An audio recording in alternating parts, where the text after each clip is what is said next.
आसमान का रंग अचानक बदल जाता है। काले बादल सूरज को निगल लेते हैं और दिन में ही रात का समा हो जाता है। न हवा रुकती है, न पानी थमता है। अचानक जमीन का सीना फटता है और घरों के अंदर मौजूद तन्नूर यानी अवन से आग की जगह पानी उबलने लगता है।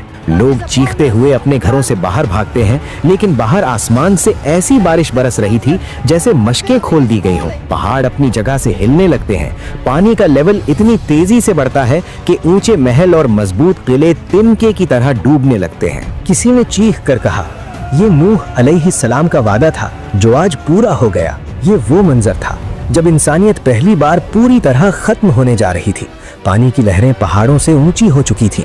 जमीन पर सिर्फ पानी था और उस पानी के ऊपर तैरती हुई एक लकड़ी की कश्ती। इस कश्ती में चंद मोमिन और जानवरों के जोड़े मौजूद थे। बाकी सब कुछ खामोश हो चुका था। मगर सवाल ये है कि ये नौबत आई क्यों?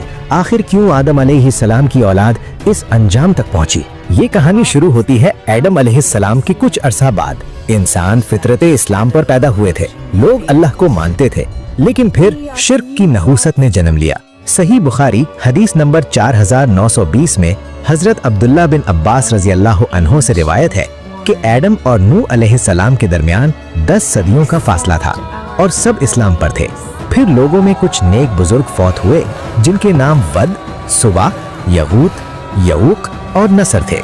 सूरह नूह आयत 23 में शैतान ने लोगों के दिलों में ये बात डाली कि इन नेक लोगों की याद ताज़ा रखने के लिए इनकी तस्वीरें और मुजस्समे स्टैचूज बना लो ताकि इबादत में दिल लगे। शुरू में लोग इनकी सिर्फ इज्जत करते थे, लेकिन वक्त गुजरा, वो नस्ल मर गई और नई नस्ल आई। उन्होंने सोचा हमारे बाप दादा इनकी पूजा करते थे। बस यहीं से जमीन पर पहले शिर्क का आगाज हुआ। कौम नूह ताकतवर थी, इनकी उम्रें लंबी होती थीं, जिस्म मजबूत थे। वो समझते थे कि ये बुत उन्हें बरकत देते हैं। अमीर लोग गरीबों को हकीर समझते और अपनी ताकत के नशे में चूर थे। बुराई, जुल्म और जबर आम हो चुका था। जब अंधेरा गहरा हो गया तो अल्लाह ने इन्हीं में से एक शख्स को चुना, नूह अलैहिस्सलाम। वो बड़े फसीहुल लिसान यानी बहुत अच्छी गुफ्तगू करने वाले और पुरएतमाद शख्स थे। उन्होंने अपनी कौम को पुकारा, ऐ मेरी कौम, सिर्फ अल्लाह की इबादत करो, उसके सिवा तुम्हारा कोई माबूद नहीं। मुझे डर है कि तुम पर एक दर्दनाक दिन का अजाब आ जाएगा। सूरह आराफ 59। लेकिन कौम का रद्द अमल यानी रिएक्शन वही था जो हर दौर के मुतकब्बिर लोगों का होता है। सरदारों ने कहा, ये तो हम जैसा आम इंसान है, इसके पीछे तो बस वो लोग चल रहे हैं जो हम में सबसे गरीब और कमतर हैं। अगर तुम सच्चे होते तो हम पर अजाब आ चुका होता। हजरत नूह अलैहिस्सलाम ने 50 साल नहीं, 100 साल नहीं, बल्कि 950 साल 950 ईयर्स तक अपनी कौम को समझाया। दिन को समझाया, रात को समझाया, अकेले में कहा, भरी महफिल में कहा। मगर वो लोग कानों में उंगलियां ठूंस लेते और अपने कपड़ों से मुंह ढांप लेते ताकि नूह अलैहिस्सलाम की शक्ल भी न देखनी पड़े। वो कहते, ऐ नूह, तुमने हमसे बहुत बहस कर ली, अब अगर सच्चे हो तो वो ले आओ जिसका तुम वादा करते हो, यानी अजाब।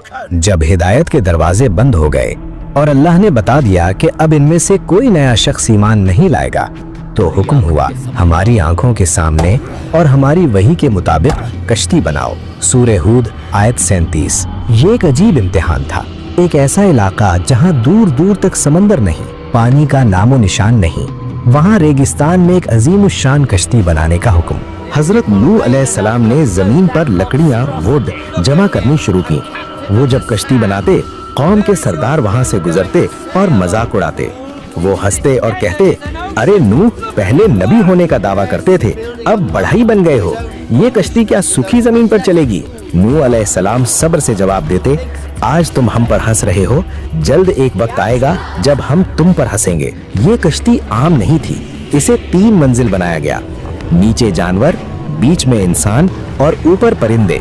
जब कश्ती तैयार हो गई तो अल्लाह का हुक्म आया कि हर किस्म के जानवर का एक जोड़ा नर और मादा कश्ती में सवार कर लो। फिर वो दिन आया जिसका वादा था। निशानी ये थी कि तन्नूर, जमीन का वो हिस्सा जहां आग जलाई जाती है, वहां से पानी उबलने लगा।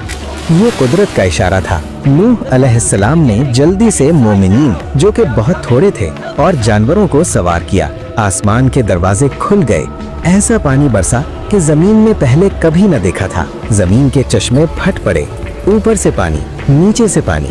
पानी का लेवल बढ़ता गया और वो कश्ती जो सूखी जमीन पर थी अब पानी के ऊपर तैरने लगी। सूरह कमर आयत 11 और 12 में अल्लाह फरमाता है, हमने आसमान के दरवाजे जोरदार बारिश के साथ खोल दिए और जमीन को फाड़कर चश्मे बहा दिए। लहरें पहाड़ों जैसी हो गईं। इस खौफनाक मंजर में एक बाप का दिल तड़पा। नूह अलैहिस्सलाम ने देखा कि उनका बेटा कनान अलग खड़ा है। उन्होंने पुकारा, ए मेरे बेटे, हमारे साथ सवार हो जा, काफिरों का साथ न दे। मगर बेटे के दिमाग में वही घमंड था। उसने कहा, मैं किसी पहाड़ पर पनाह ले लूंगा जो मुझे पानी से बचा लेगा। नूह अलैहिस्सलाम ने कहा, आज अल्लाह के हुक्म से कोई बचाने वाला नहीं सिवाय उसके जिस पर वो रहम करे। और फिर उन दोनों के दरमियान एक बड़ी मौज आई और वो बेटा डूबने वालों में शामिल हो गया। ये एक नबी का बेटा था, मगर रिश्ता खून का नहीं, ईमान का चलता है। पूरी कौम नूह, उनके सरदार, उनके मजबूत महल, उनके बुत सब पानी के नीचे दफन हो गए। जमीन पर सन्नाटा छा गया। फिर अल्लाह का हुक्म हुआ, ए जमीन अपना पानी निगल ले और ए आसमान थम जा। सूरह हूद 44। पानी सूखने लगा। कश्ती जूडी पहाड़ पर जाकर रुकी। बचे हुए लोगों ने जमीन पर कदम रखा। एक नई दुनिया जहां सिर्फ अल्लाह को मानने वाले थे। ये वही लोग थे जिन्होंने सब्र किया था।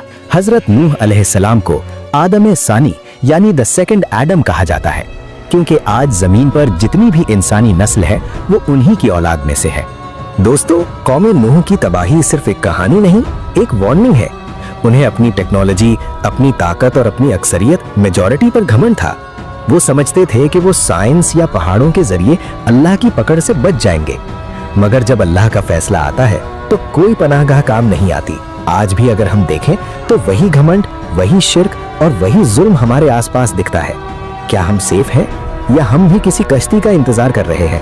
अगर तुम्हें ये कससुल अंबिया की सीरीज पसंद आ रही है और तुम चाहते हो कि मैं कौम आद या फिरौन की कहानी भी इसी तरह बयान करूं, तो वीडियो को लाइक करो। कमेंट सेक्शन में सुभान अल्लाह लिखना मत भूलना और बताओ अगली वीडियो किस नबी पर होनी चाहिए। चैनल को सब्सक्राइब कर लो क्योंकि इल्म का ये सफर अभी जारी है।